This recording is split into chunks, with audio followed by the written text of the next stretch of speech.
buenas tardes, bienvenidos como cada viernes a 360 grados. Hoy, como hemos mencionado siempre, 360 grados los viernes los tenemos dedicados a un tema de salud. Hoy vamos a tratar un tema bastante interesante. Hoy vamos a hablar de un tema que es la obesidad, una bomba de tiempo. Para eso nos acompaña la doctora María del Génesis Méndez Patrocinio, quien es médico nutricionista y que además de eso tiene una especialidad en dietología y en obesología. Así que si usted es una persona que vive con obesidad o que conoce a alguien que está padeciendo de este proceso y usted entiende que este programa puede ayudarlo a usted o a una persona en su entorno, por favor manténgase con nosotros. Como cada viernes vamos a hacer nuestra acostumbrada introducción hablando sobre un tema que está sobre el tapete. Este viernes hemos observado como en la prensa, y le vamos a pedir por favor a nuestro máster, que nos ponga una imagen que sale en uno de los periódicos de circulación nacional, el cual dice que la leptospirosis ha matado a 17 personas en lo que va de año. Hay que decir que la leptospirosis es una enfermedad infecciosa, la cual es causada por una bacteria, y que esta bacteria generalmente tiende a colonizar o a vivir en el riñón de los animales. Al vivir en el riñón de los animales, esta bacteria sale a través de la orina y contamina las diferentes superficies. La leptospira tiene la particularidad de que puede durar hasta una semana viviendo en un ambiente que sea húmedo y a una temperatura adecuada. Por esta razón queremos decir que si usted es una persona que ha estado visitando un campo o ha estado en la playa, pero ha estado trabajando en algún sitio, o ha estado caminando en algún lugar donde había tierra que estaba húmeda y que ha estado lloviendo, y usted a los pocos días de estar visitando uno de estos lugares comienza a presentar fiebre y dolor muscular, o simplemente la sospecha de que pudiera ser dengue, usted inmediatamente tiene que visitar un médico. ¿Por qué razón? Porque hay que decir que la leptospira tiene como diagnóstico diferencial justamente el dengue. Así que ya sabe, trate de conversar con su médico si usted presenta algún cuadro febril sobre si ese proceso que tiene pudiera ser leptospira o no. ¿Por qué? Porque una de cada 10 personas que padezcan leptospira van a presentar un cuadro severo que pudiera llevar a fallo del riñón, pudiera llevar a fallo del hígado y también pudiera provocar sangrados o hemorragias. Así que ya sabe, no olvide de que la leptospira es una enfermedad que necesita tratamiento, necesita seguimiento, pero que lo más importante es que debe sospecharse. Esta es nuestra introducción de este viernes en 360 grados, como cada uno hablando de salud, y recuerden que al regreso vamos a estar tratando el tema de obesidad, una bomba de tiempo con la doctora María del Génesis Méndez. Así que ya sabe, espérenos unos momentitos, regresamos.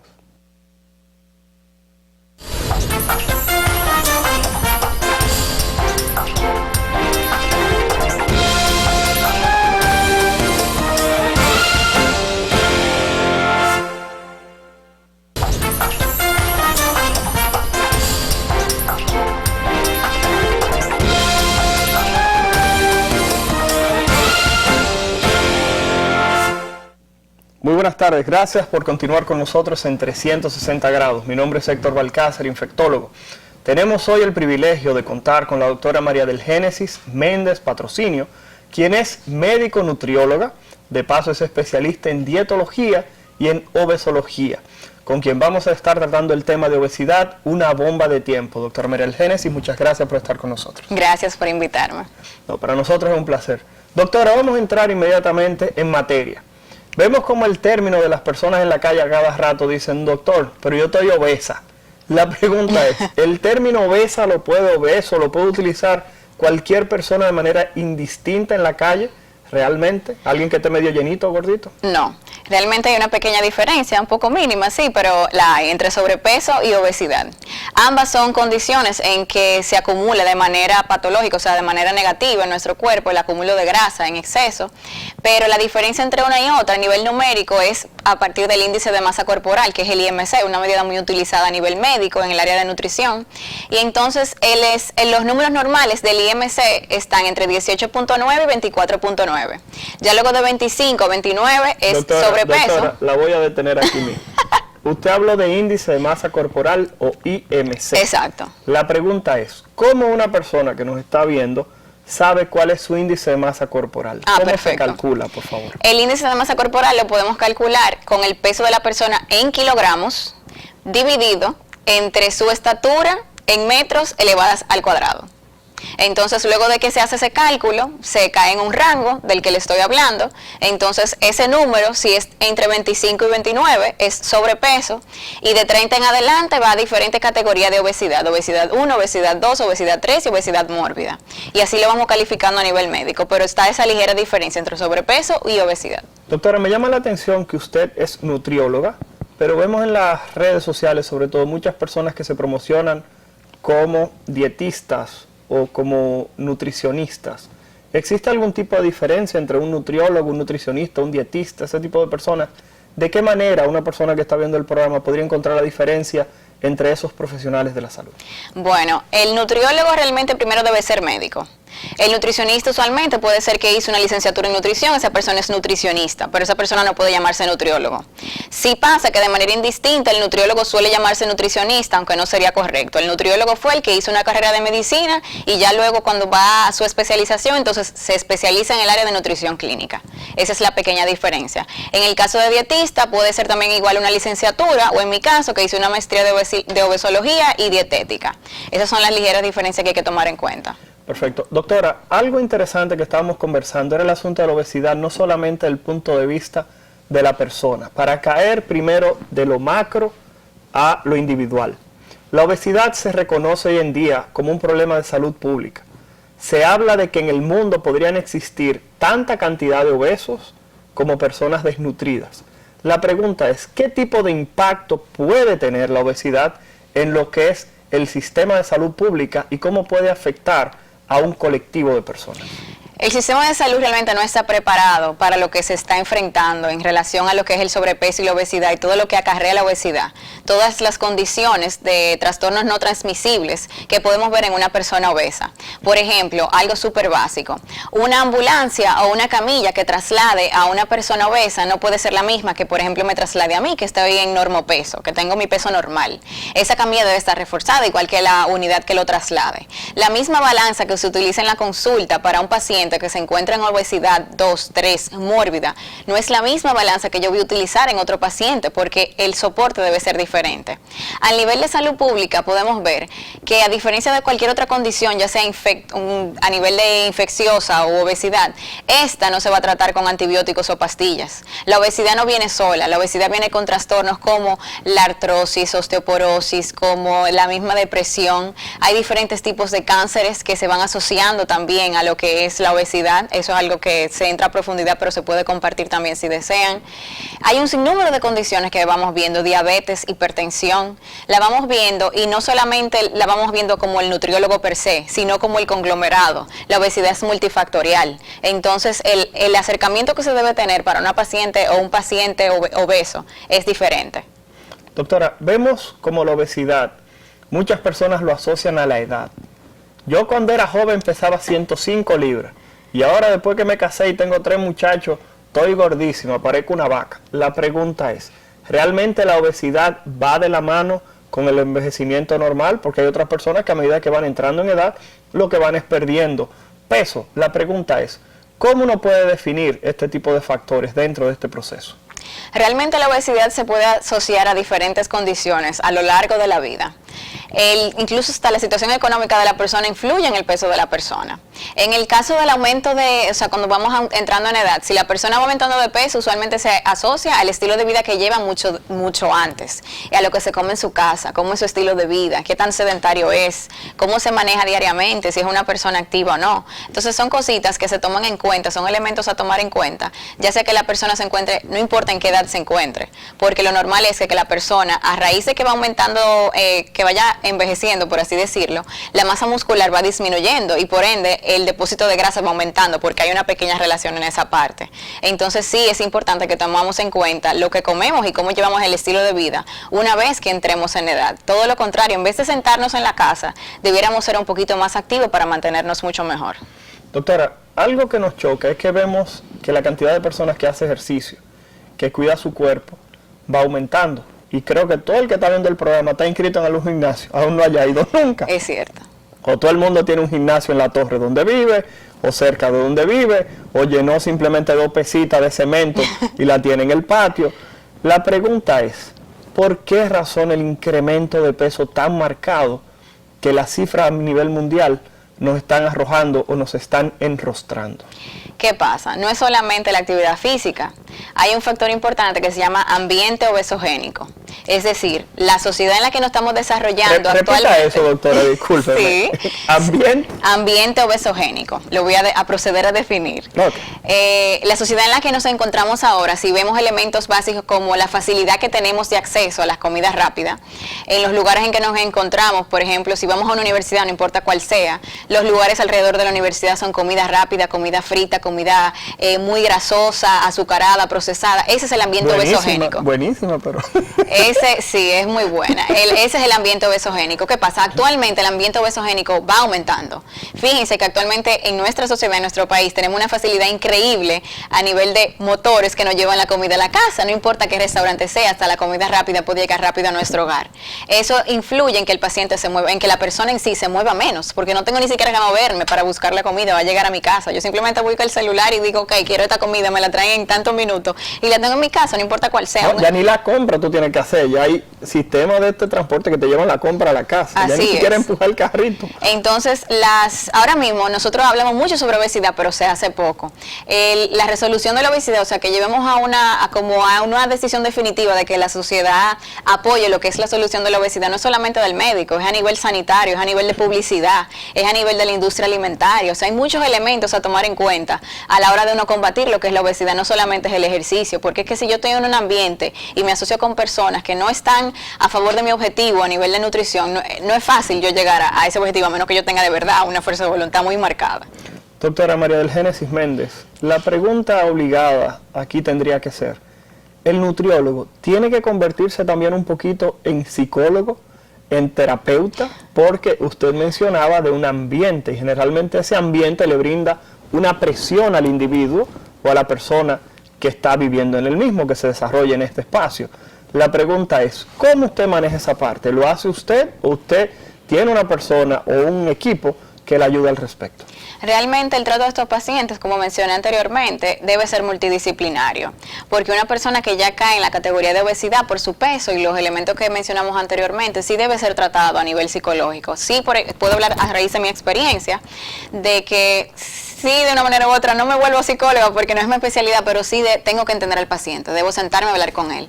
El paciente no llega a una consulta mía o yo llego a su casa, por ejemplo, a simplemente ponerle un plan nutricional, porque no me gusta utilizar el término dieta.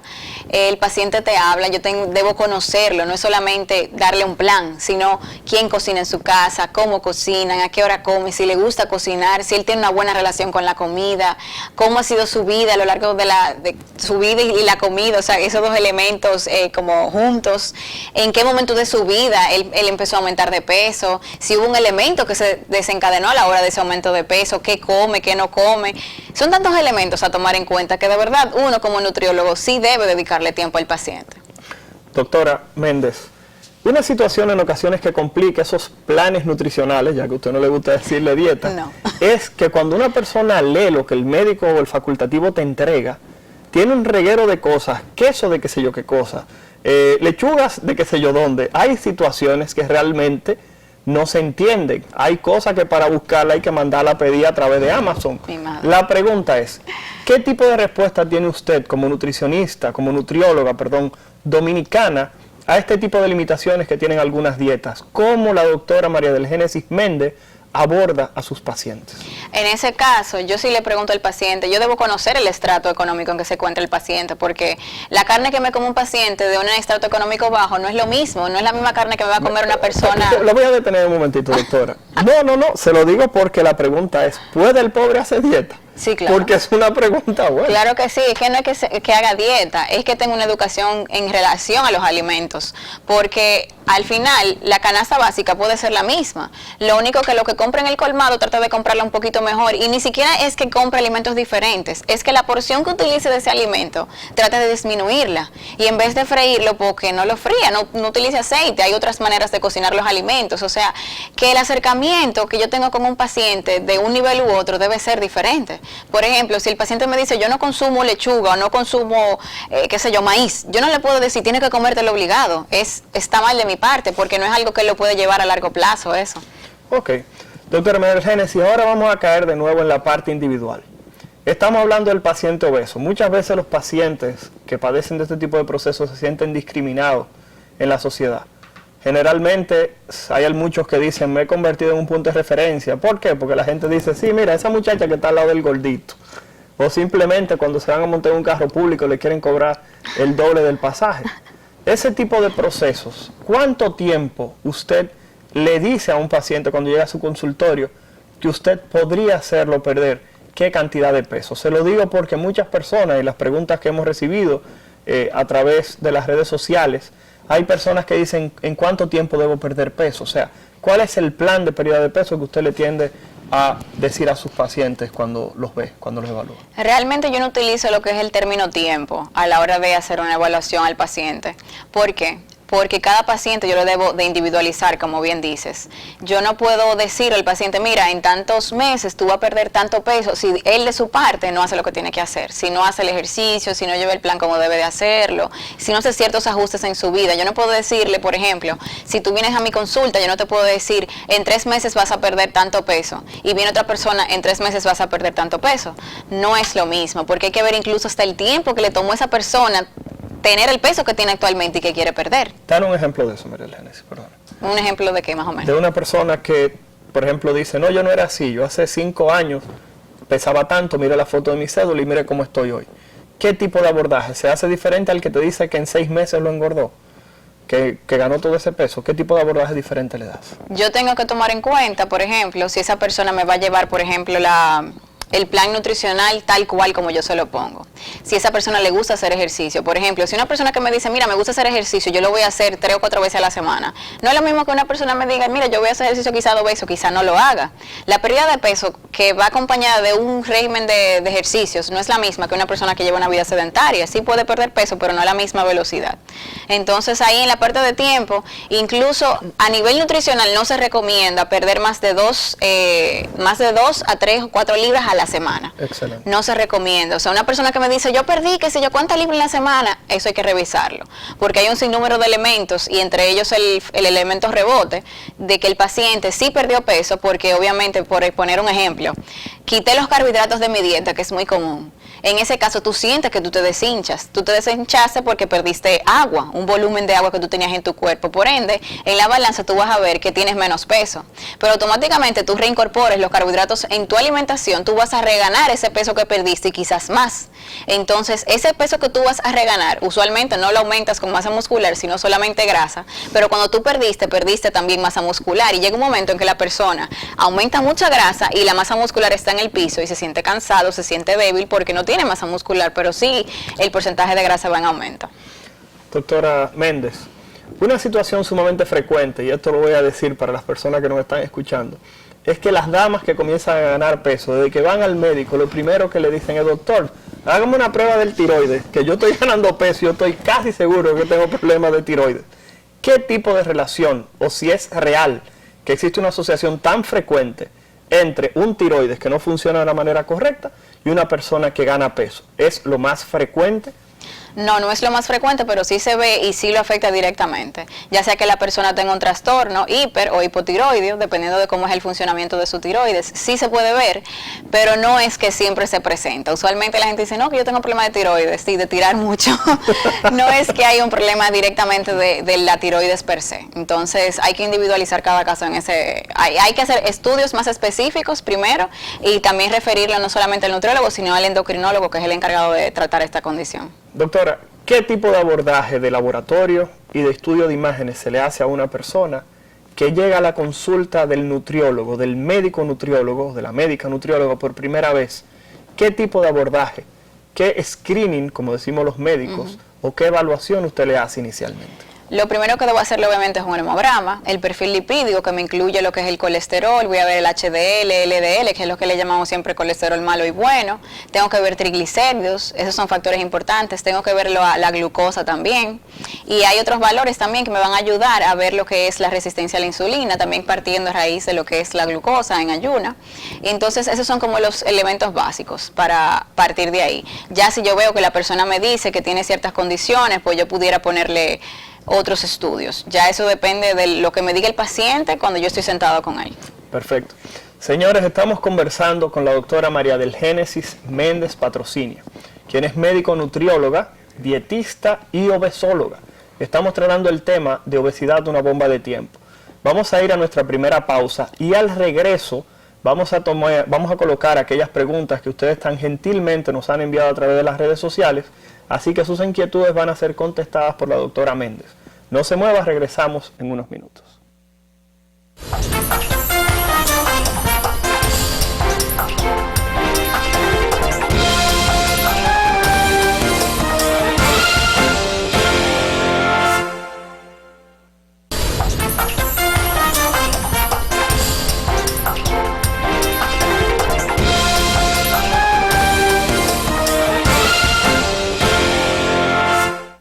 Gracias por permanecer con nosotros en 360 grados. Un privilegio estar con ustedes y que ustedes se dignen a compartir este espacio que tenemos como cada viernes en 360 grados conversando de salud.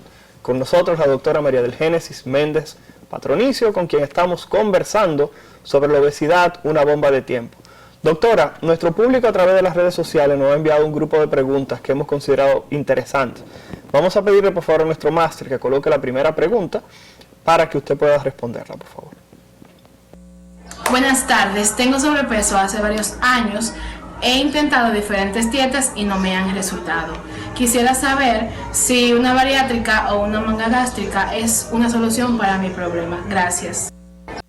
Bueno, antes que responder sí o no, hay que preguntarle a ella por qué no le dieron resultados esas dietas que ella dice que fue realizando, o sea, cómo fue su relación con la comida, porque hubo un elemento que se tuvo que desarrollar ahí para que eso no se diera, porque usualmente si el plan es adecuado para la persona, debería encontrar un resultado. Y si obviamente la evaluación previa médica del especialista fue correcta. Ya pasando al área de la cirugía per se, de la manga gástrico bariátrica, siendo esta una opción, sí, evidentemente es una opción. Yo en lo personal no la recomiendo como primera opción, porque considero que hay ciertos pasos a agotar primero. Igual luego de un tipo de cirugía de esta magnitud, la alimentación debe cambiar, o sea que lo que no funcionó antes, porque va a funcionar después de una cirugía. Recuerden, siempre le digo a la gente, lo que se operó fue a nivel físico, o sea, en el órgano, no fue el cerebro. Si tú no tienes una buena relación con la comida y tú no te desarrollas bien con ella, difícilmente esa cirugía a largo plazo tenga resultado. Es importante saber que a nivel estadístico se dice que el aumento, la reganancia de peso luego de este tipo de cirugía es de 15 años. ¿Qué pasa? Actualmente se está viendo que la reganancia ha bajado a 5 años, que ya el paciente va a aumentar de peso nuevamente. No es que es obligatoriamente ese caso, pero si la persona no hace cambios en su vida y sobre todo en el periodo súper ahí luego de la cirugía, realmente la persona no va a tener el resultado que quisiera, porque ya ahí la medida de los alimentos es diferente, porque tu estómago es de cierto tamaño, lo disminuyeron. Entonces, como está más pequeño, yo tengo que calcular de manera más precisa las onzas que esa persona coma. Entonces, si la persona en sí no hizo el cambio antes, siempre le pregunto, ¿por qué tú crees que luego sí lo vas a tener? Perfecto. Vamos a pasar a la siguiente pregunta, por favor. Buenas. La pregunta mía es si las llamadas dietas milagrosas conllevan algún tipo de riesgo. Esa me gustó a mí, lo de la dieta milagrosa, la gente que nada más come sopa, la dieta de la manzana, la dieta de lo que sea. ¿Existe realmente una dieta milagrosa? La gente que dice, yo solamente voy a beber líquido este fin de semana para bajar 80,000 libras. Vamos arriba. Como mencioné anteriormente, sí vas a tener una pérdida de peso y la vas a tener súper rápido porque tú estás cortando una alimentación completa. Una alimentación completa y balanceada debe seguir ciertas leyes a nivel nutricional, que no me voy a entrar en esa parte, pero en el caso de que la persona, como bien dice el doctor, diga, nada más estoy tomando sopa, nada más estoy bebiendo batidos verdes, que es muy común, y todas esas cosas, tú vas a tener los resultados, vuelvo y repito, porque estás cortando, tú no estás siguiendo el balance normal, vas a perder peso, te deshinchaste, perdiste líquido, pero vuelve y pasa que reganas ese peso nuevamente. Entonces, sí, la gente dice, perdí muchísima libra en poco tiempo, pero ¿y luego de eso qué tú vas a hacer? Porque se supone, al menos yo opto, porque el plan nutricional que me lleva el paciente sea algo que a largo plazo él lo pueda llevar. Yo me siento con el paciente porque el paciente es importante que la educación alimentaria se dé en la hora de una consulta de nutrición. Si no hay una educación alimentaria, el paciente va a salir por ahí. El día que ya no esté conmigo, no importa el tiempo que se le tome, va a seguir a lo mismo, va a volver a ganar peso nuevamente. Entonces yo no voy a favor de ningún tipo de dieta que me vaya a restringir la alimentación de la persona realmente. Perfecto. Vamos a poner la siguiente pregunta, por favor. Hola, Doc. ¿Qué usted les recomienda a los niños que tienen predisposición genética a ser obesos? Esa niña la cortaron, iba a decir gordo, y después le dio para atrás y dijeron, no, obeso. Obeso. La pregunta es, María del Génesis, los niños y la obesidad, cuéntenos. Ese es un tema realmente muy profundo.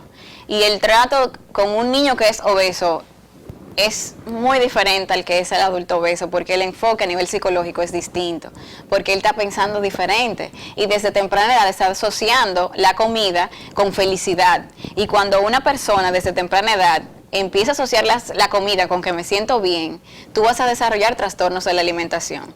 Mi recomendación siempre, y sobre todo no al niño, sino al padre, porque usualmente el niño obeso es hijo de un adulto obeso. El niño solo no es obeso porque la comida que él se come la lleva el padre. Entonces, el acceso de la comida debe ser limitado por una persona que lo vigile. Entonces, lo primero que se debe hacer es aconsejar al padre. El niño no va a comer hojas ni va a comer una buena ensalada, o quizás frutas o verduras, si el padre en la casa no lo come. Entonces, el ejemplo debe iniciar directamente con el padre y con lo que tiene, o sea, con la oferta. A veces los padres le ofertan demasiada comida al niño. ¿Por qué? Entonces, eso se tiene que ver directamente desde la cabeza. Y al niño siempre yo en lo personal no tengo esa consulta directamente con niños, te puedo contar la cantidad de niños que he atendido, pero sí, las pocas veces que lo he comentado, uno, la consulta debe ser familiar, no puede ser solamente con el niño, y dos, yo le pregunto a él, ¿tú sientes que tú puedes hacer ejercicio igual cuando tú quieres hacer deporte con los otros amiguitos? Es lo mismo, tú te sientes que rinde igual que ellos, que corre igual, que tiene la misma energía. Son preguntitas que tú le puedes hacer al niño, pero es al padre, esa consulta es con el padre directamente. Perfecto, vamos a pasar a la siguiente pregunta, por favor. Buenas tardes. Mi pregunta es si la obesidad es factor predisponente a enfermedades tales como la diabetes mellitus y el cáncer. Bueno, sí, esa pregunta, la respuesta es un poco extensa, pero sí realmente tiene una repercusión directa. Le comentaba anteriormente al doctor que en el caso del cáncer, la obesidad brinda como el escenario ideal. Automáticamente una persona tiene un exceso de tejido adiposo, o sea, un exceso de grasa en el cuerpo. El perfil hormonal, las hormonas cambian. El cuerpo no funciona de la manera que debiera funcionar. ¿Qué pasa? Los factores de crecimiento, que son elementos que tenemos en nuestro cuerpo, que cuando se empiezan a desarrollar, pasa algo muy malo, y es que hay una división celular mayor de la que debería haber de manera normal. Esta división celular aumentada es el escenario perfecto para que el cáncer se desarrolle. El cáncer en sí es un exceso de división celular de una manera maligna. Entonces sí, se asocia directamente la obesidad con el cáncer. Y directamente también con la diabetes, la hipertensión y todas esas enfermedades no transmisibles. Perfecto, vamos a pasar a la siguiente pregunta, por favor. Buenas, mi pregunta es la siguiente. ¿Es cierto que cuando una mujer está embarazada y es obesa, el niño también puede salir obeso? Muchas gracias. Sí, no voy a decir obeso directamente porque el término a nivel neonatal, o sea, del niño recién nacido no es igual, pero el hijo de una madre que es obesa tiene el riesgo, la madre, de desarrollar diabetes gestacional, que lleva a que el niño desarrolle macrosomía. Macrosomía es que el bebé nazca más grande de lo que debió nacer para la edad que nació. Entonces, los niños nacen gorditos, uno lo ve muy lindo, pero a nivel interno sus órganos no se desarrollaron bien. Son órganos inmaduros, son niños que desarrollan hipoglucemia, es decir, que la insulina tampoco está funcionando de la manera que debiera, tiene hipertrigliceridemia, o sea que los triglicéridos también están aumentados, o sea que el hijo de una madre obesa también tiene ciertas repercusiones negativas a nivel de la salud. Perfecto, vamos a pasar a la siguiente pregunta, Master, por favor. Buenas tardes, mi nombre es Carla Lee y yo quisiera saber cuáles factores pueden causar y empeorar la obesidad. Doctora María del Génesis, factores que pueden empeorar la obesidad. La causa y lo que lo empeora es lo mismo. Porque ¿qué me va a causar obesidad? Una persona que tiene un exceso de alimentación por encima de la que debería. O sea, hay un superávit calórico, siempre se va a ser la razón principal de la ganancia de peso. Es una persona sedentaria. Por ende, esos son dos factores, el exceso de alimentación y también sedentario, van a ser factores que me van a seguir empeorando lo que es la ganancia de peso. Entonces, la obesidad la vamos a ver por ocasiones, incluso el ambiente donde la persona se desarrolla, el ambiente obesogénico que lo mencioné anteriormente.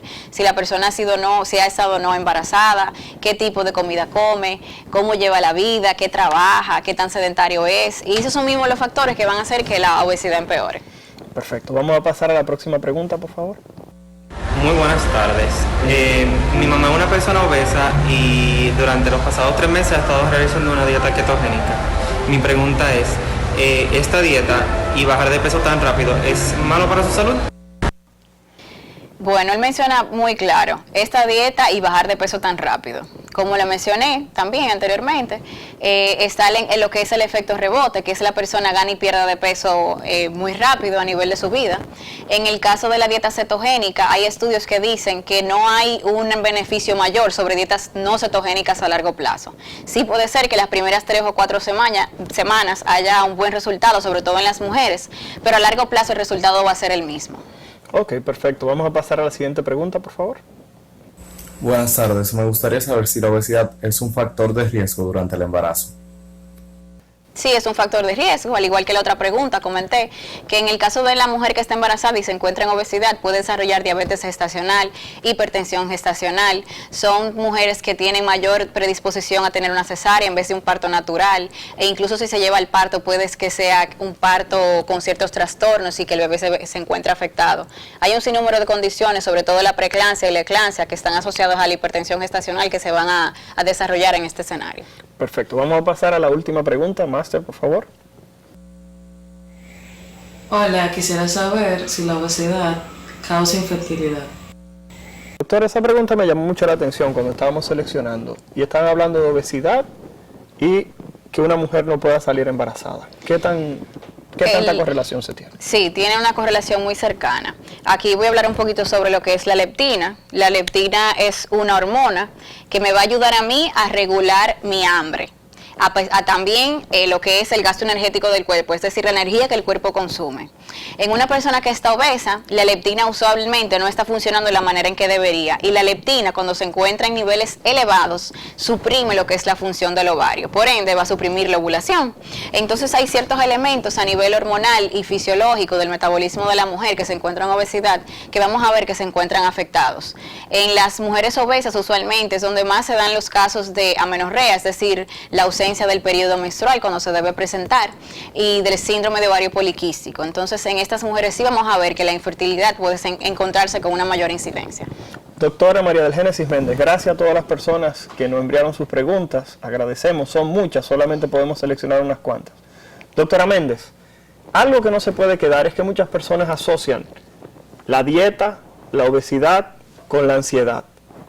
Esa tríada que acabamos de mencionar, ¿qué realmente tienen como vínculo en las personas que tienen un peso exagerado o aumentado? ¿Qué pasa? Automáticamente la persona piensa en dieta, piensa en restricción, en sacrificio, en no voy a poder comer ciertos alimentos. En lechuga, en guineíto, sancochado. Sí, no voy a poder comer ciertos alimentos. Cuando una persona piensa eso, una persona que de por sí disfruta el comer, la ansiedad aumenta. La ansiedad de por sí se da en este tipo de pacientes y se va a ver aumentada cuando muchas veces ni siquiera suplen lo que el cuerpo necesita diariamente. No sé si le pasa, doctor, que por ejemplo, si no comió lo que debería comer en el día a las 5 de la tarde, puede ser que le dé muchísima hambre y usted va a coger lo primero que encuentra. Eso puede ser, puede que pase por la misma ansiedad. La restricción aumenta la ansiedad. ¿Qué pasa? Automáticamente yo tengo ansiedad, como más. No voy a tener buenas decisiones a la hora de comer, no voy a elegir bien mis alimentos, por eso siempre recomiendo que tengan sus cosas preparadas. Entonces son pacientes que sí van a desarrollar esa ansiedad y se va a ver, como quien dice, elevada. Van a desarrollar el efecto rebote, muchas veces ni siquiera van a regular lo que es el hambre-saciedad, pierden masa muscular. Y son ciertos elementos como un círculo vicioso, que si se da este, se da este, se da este, entonces vuelve y se repite. Una pregunta que no quiero que se quede porque lo escuchamos a cada rato. Yo para perder de peso lo que hago es que no ceno. La comida engorda más de noche, doctora, porque realmente la gente lo que hace es que deja de comer de noche. ¿Es cierto esto, por favor? Obviamente va a perder peso porque hay una comida diaria que está suprimiendo, por ende está comiendo quizás menos de lo que debería, pero ¿qué pasa? El cuerpo reacciona como si fuera una situación de emergencia, o sea que la hormona de estrés, que es el cortisol, se aumenta. Cuando el cortisol se ve aumentado, vamos a hacer un mayor depósito de grasa a nivel corporal y se aumenta el círculo vicioso. Sí voy a perder peso, sí vuelven, se deshinchan y caen en eso de que sí, yo perdí peso, pero entonces ahora yo no recomiendo que deje de cenar, ni que deje de desayunar, porque el tiempo que dura en ayuno, desde la comida previa a la cena a la próxima comida del día, son más de 12 horas. Es como que la persona salga a la calle y corre el carro sin gasolina, se va a fundir el motor, o si lo corra sin aceite. Tú sales a la calle y tú quieres que tu cuerpo te funcione igual que el de alguien que quizás está alimentando de manera óptima. Perfecto. Hemos contado en la tarde de hoy con la doctora María del Génesis Méndez Patrocinio, quien es médico nutrióloga, especialista en obesología y en dietología. Hemos estado colocando los teléfonos de la doctora Méndez en pantalla, como quiera pueden buscar este programa en YouTube. Cualquier persona que esté interesado, que entienda que una persona se puede beneficiar de la conversación que hemos tenido hoy. Como siempre, le pedimos a la doctora Méndez que por favor nos dé sus recomendaciones para aquellas personas que quieren colocarse en un régimen, en un plan nutricional, como ella dijo, que sea óptimo para él, doctora. Siempre les recomiendo al paciente que evalúe el profesional con el que se está viendo. Si es un profesional que te saca una dieta de un cajón, o sea, de la gaveta, y te vas directamente con una dieta, tú puedes ver que tu dieta no fue individualizada. Igual que si el doctor te restringe o te prohíbe algún grupo de alimentación, es algo a evaluar, porque la idea es que tú te habitúes y tú tengas una educación alimentaria correcta, que se te enseñe a comer. Entonces sí, siempre les recomiendo que vea que el médico sí lo trate de manera individual. En mi caso, de manera personal, el paciente no se va a dar mi consulta con un plan, no se va con una dieta, porque yo lo hago, me siento a tratarlo y quizás se la mande hasta 2 o 3 días después, que tengo pacientes que me dicen, doctora, pero te está durando mucho para mandarme la dieta. Sí, porque yo me tengo que sentar y yo tengo que ver qué tú comes y qué no comes, qué tú me dijiste cuando yo me senté contigo a hacerte tu historial clínico completo. Bueno, señores, queremos agradecer el privilegio de su compañía. Mi nombre es el doctor Héctor Balcácer. Agradecemos a la doctora Méndez por estar con nosotros. El próximo viernes tenemos un programa igual de bueno que este. Así que por favor, ya sabe que todos los viernes en 360 grados tiene una cita para conversar de salud. Nos vemos.